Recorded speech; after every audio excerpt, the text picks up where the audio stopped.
আমি গাজীপুরে 1 মাস থেকে মেয়েকে রেখে তাড়াতাড়ি চলে এলাম কেন বাড়িতে? তাহলে পুরো ভিডিওটাই দেখতে থাকেন। হ্যালো ফ্রেন্ডস, শুভরাত্রি সবাইকে। ইলার ব্লগে স্বাগতম। কেমন আছেন সবাই? আশা করি ভগবানের কৃপায় ভালোই আছেন। আমিও তো অনেক ভালো আছি আপনাদের আশীর্বাদ আর ভালোবাসা। ইলার ব্লগে আরেকটি নতুন ব্লগ ভিডিও নিয়ে চলে আসলাম আপনাদের জন্য। এই তো এখনকার ব্লগটি শুরু করেছি রাত থেকেই। এই যে রাতে মাটন কারি রান্না হবে, তার জন্য কিন্তু সব কিছু রেডি করা হয়েছে আগেই। এই যে বড়দি কিন্তু রান্না করতেছে।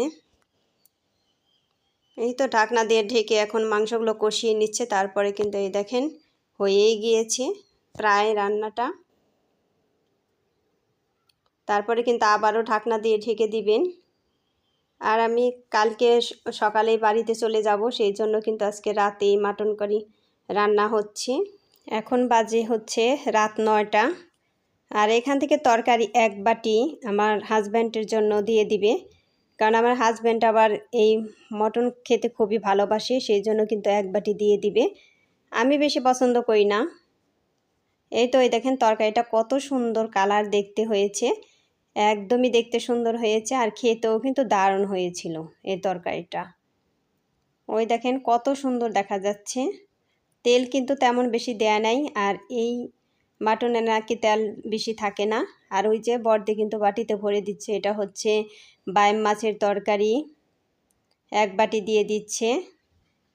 তারপরে হচ্ছে দিবে হলো কাচকি মাছের চচ্চড়ি, ওগুলো 1 বাটি দিয়ে দিবে। ওই যে এটা তো বাটি বললো না, তারপরেও কিন্তু এখানে অনেকখানি চচ্চড়ি আছে। এখন দিবে হচ্ছে মটন কারি। এই যে মটন কারি দিবে হচ্ছে শুধু আপনাদের দাদার জন্য, কারণ আমি তো খাবো না, ওই আপনাদের দাদার জন্যই শুধু।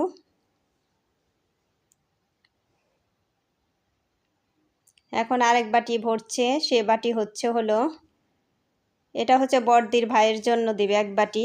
বড়দির ভাই মানে আমার দাদা লাগে, দাদা আসবেন আজকে আমাদের বাড়িতে, সেই জন্য তার কাছে কিন্তু দিয়ে দিব 1 বাটি।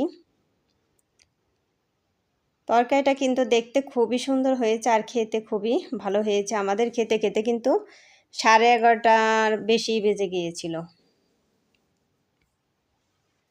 এই রান্না করতে অনেকটা সময় লাগছে, তার কারণ হচ্ছে ফ্রিজে থেকে কিন্তু এই মাংসটা বের করতে পারছিলাম না, কারণ বরফে একদম আটকে গিয়েছিল বরফ হয়ে।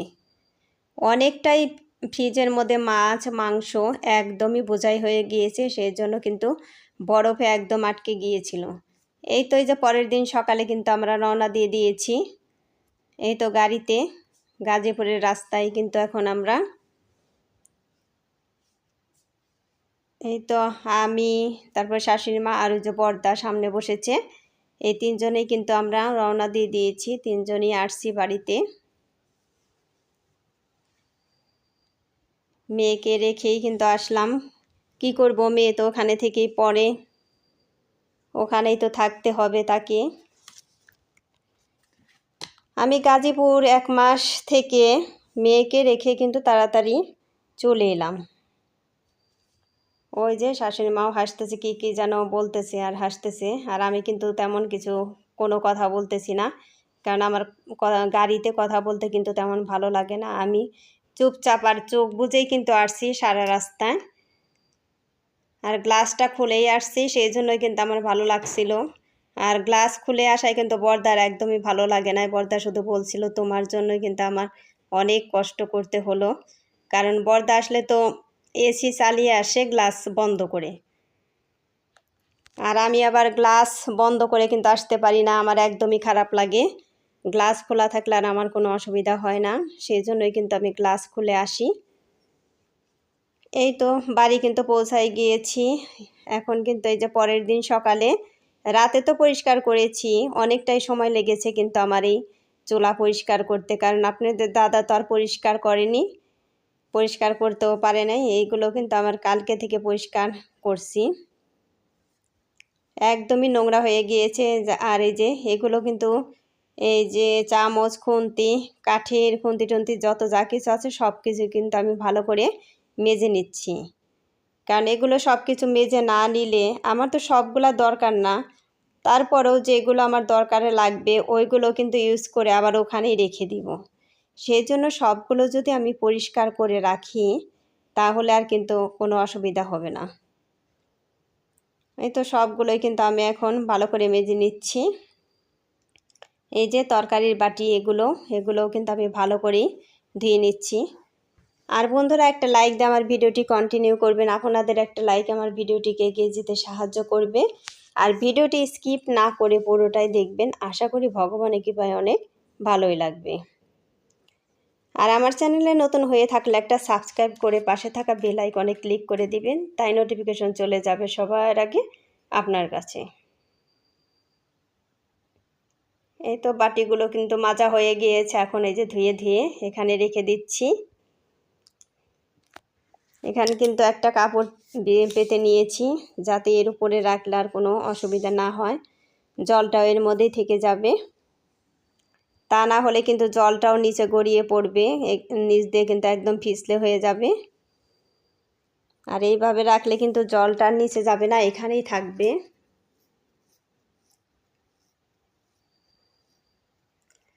এতদিন পর এক জায়গায় থেকে বাড়িতে আসলে যে কতটা কষ্ট করতে হয়, বাড়িতে এসে প্রচুর কাজ থাকে। আমার কিন্তু কাজ এখনও শেষ হয় নাই, অনেক কাজ বাকি রয়ে গিয়েছে। যতদূর সম্ভব ততদূরই কিন্তু আমি একা একা করে নিচ্ছি। আর এই যে বাটিগুলো একটু আপনারা তাকায়ে দেখেন, এই সব বাটি ভরে কিন্তু আপনাদের দাদার জন্য আমি তরকারি রেখে গিয়েছিলাম ফ্রিজে ভরে। দেখেন কতগুলা বাটি, এখানে অনেকগুলা বাটি। এখানে বাটি হবে 30টা নাকি 35টা বাটি। আর এই যে কতগুলা মরিচ, দেখেন আমাদের ছাদ বাগানের মরিচ গাছে ধরেছিল, এগুলো কিন্তু শাশুড়ি মাই ছিঁড়ে রেখে গিয়েছেন। অনেকগুলা মরিচ, এগুলো কিন্তু প্রচুর ঝাল। এই তো তারপর আজকে সকালে এই যে বাজার সদাই কি কি আনলো তাই দেখতেছি একটু, যে কি কি আনলো বাজার থেকে। এগুলো খুলে না দিলেও তো গরমে ঘেমে যাবে, সেই জন্য এই যে পলিথিন ছিঁড়ে কিন্তু আমি ঢেলে নিব। ওই যে ওই ব্যাগটা পেতে ঢেলে নিব এইখানে। আর এখন তো প্রচুর গরম। আর আমি আজকে ভয়েসটা দিচ্ছি শনিবার রাতেই কিন্তু দিয়ে রাখছি ভয়েসটা, কারণ ভয়েস রাতে না দিলে কিন্তু একদমই সময় পাওয়া যায় না। আমি যদি বলি যে পরের দিন সকালে দিব, পরের দিন সকালে কিন্তু আর ভয়েস দেওয়া হয় না, কারণ সকালে আমাদের প্রচুর কাজ থাকে, সেই জন্য সকালে আমাদের কিন্তু ভয়েস দেওয়া হয় না। সেই জন্য রাতে ভয়েসটা দিয়ে রাখলে কিন্তু অনেকটাই কাজ এগিয়ে থাকে আমাদের, কোনো চিন্তাই থাকে না, ভয়েস দেওয়ার কথা মানে উল্লেখই করতে হয় না পরের দিন। এই তো তারপরে যে সকালে কিন্তু অনেক কাজ করেছি, সেই জন্য রুটিগুলো বানাতে পারিনি। সেই জন্য আপনাদের দাদা বলে যে আমি হোটেল থেকে নিয়ে আসি রুটি, এখন আর বাড়িতে বানাতে হবে না। সেই জন্য রুটি আর হলো ডাল ভাজি নিয়ে আসছে, এগুলোই কিন্তু সকালে খেয়ে নিব। এগুলো খেয়ে তারপর কাজটা যা বাকি আছে ওইগুলো করে তারপরে কিন্তু আবার দুপুরে রান্না করতে চলে যাব। এই তো রুটি এখানে আনছে 6টা, আমি 2 পিস খাবো, আপনাদের দাদা 4 পিস খাবে। এগুলো পাতলা পাতলা রুটি, মানে পরোটা। এই তো এই যে তারপরে ডিমের তরকারি রান্না করতেছি। আজকে একদমই সিম্পলি রান্না করব। আলু সিদ্ধ করে নিয়েছি, তারপরে কিন্তু ওই আলু সিদ্ধ দিয়ে এই ডিমের তরকারি রান্না করলাম। 3টা ডিম নিয়ে নিয়েছি, বেশি কিচ্ছু রান্না করব না, একদমই কম রান্না করেই খাবো দুপুরে। আর হচ্ছে উচ্ছে দিয়ে মিষ্টি আলু দিয়ে ভাজি করব, এইগুলোই কিন্তু আজকের আয়োজন থাকবে। আর প্রচুর গরম, কাজ করে চুলার কাছে যাইতে কিন্তু একদমই ভালো লাগে না। এই তো কালো জিরে সোমবার দিয়ে দিলাম, তারপরে এই যে উচ্ছে আর হলো মিষ্টি আলু, এগুলো সুন্দর করে সাইজ মতো আমি কেটে নিয়েছি, এগুলোই কিন্তু ভেজে নিচ্ছি। এগুলো ভাজা এতটাই টেস্টি লাগে, মানে করলা তো তিতা, এই তিতা কিন্তু বোঝাই যায় না এই মিষ্টি আলুর জন্য। আর যদি সাথে একটু কাসুন্দি থাকে তাহলে তো কথাই নেই, একদমই মজা। এই তো আমার এই ভাজিটাও কিন্তু হয়ে গিয়েছে।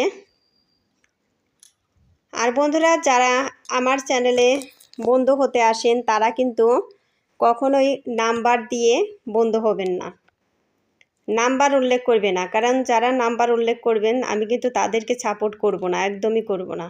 আর ওই সাবস্ক্রাইবার কিন্তু থাকে না, কেটে নিয়ে যায়। এই তো এই যে রান্নাবান্না শেষে কিন্তু আমি ফ্লোরটা মুছে নিলাম। আচ্ছা, সবাই ভালো থাকবেন, সুস্থ থাকবেন এই কামনা করে এই ভিডিওটি শেষ করছি। টাটা।